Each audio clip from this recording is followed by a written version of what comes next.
Jason Diekevers, so farm manager for Boji Inc. Started here in the spring of 2015. Before that, I was a precision ag specialist for Coop Society.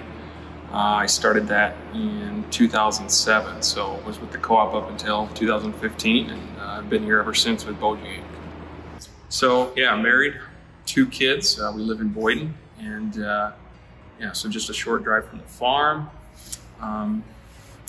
History in ag, I grew up on a farm by Archer, and we had livestock and crops. Went to college at NCC for computers, and I enjoyed the tech side, the computer side. And shortly out of college, I started at Coop Society in Sanborn as kind of an outside guy applicator.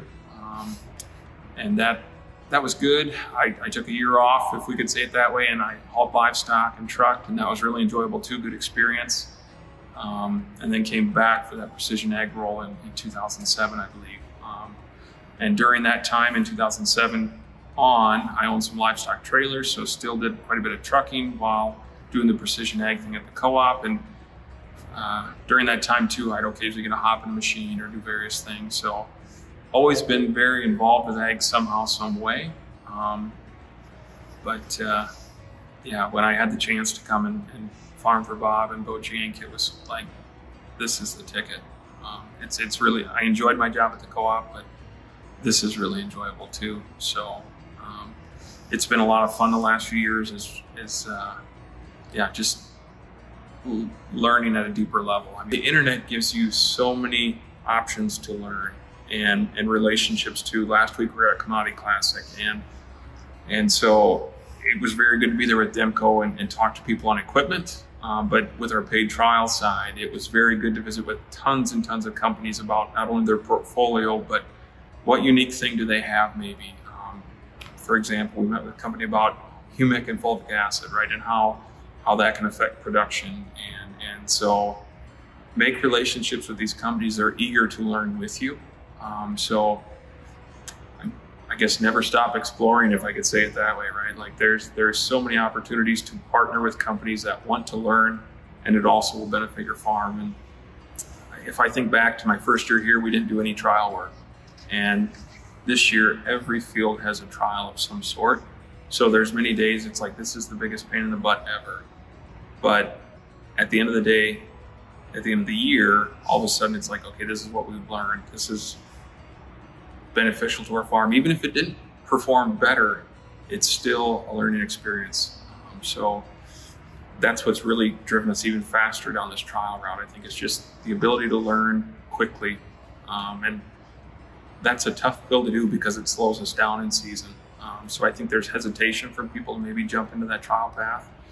And there's many days too, I get sick of the trial work, but at the end of the day, it's very good information.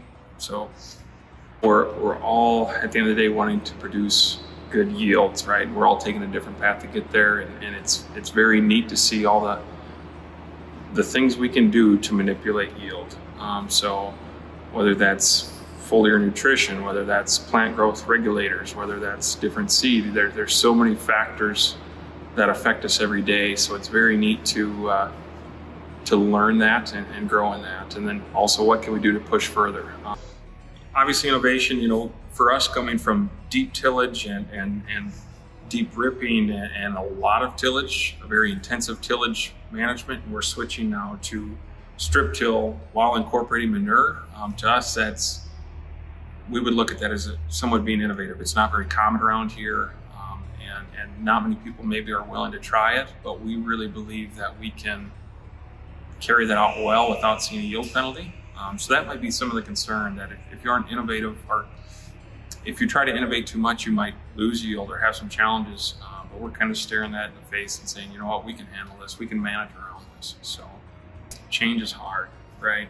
So from the farmer aspect, I've raised good enough yields with the tillage I'm doing today and the practices I'm doing today.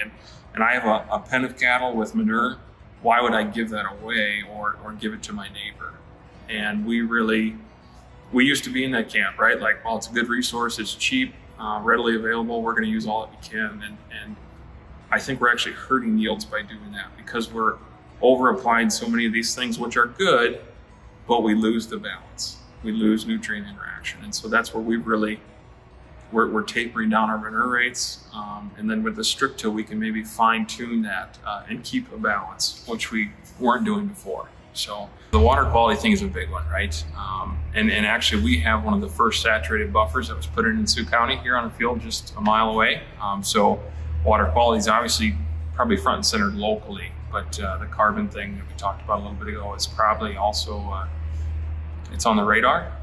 So we need to do better. We've had it pretty good for a long time. So just moving the sustainability mark up and doing a better practice, stewarding it in a better way.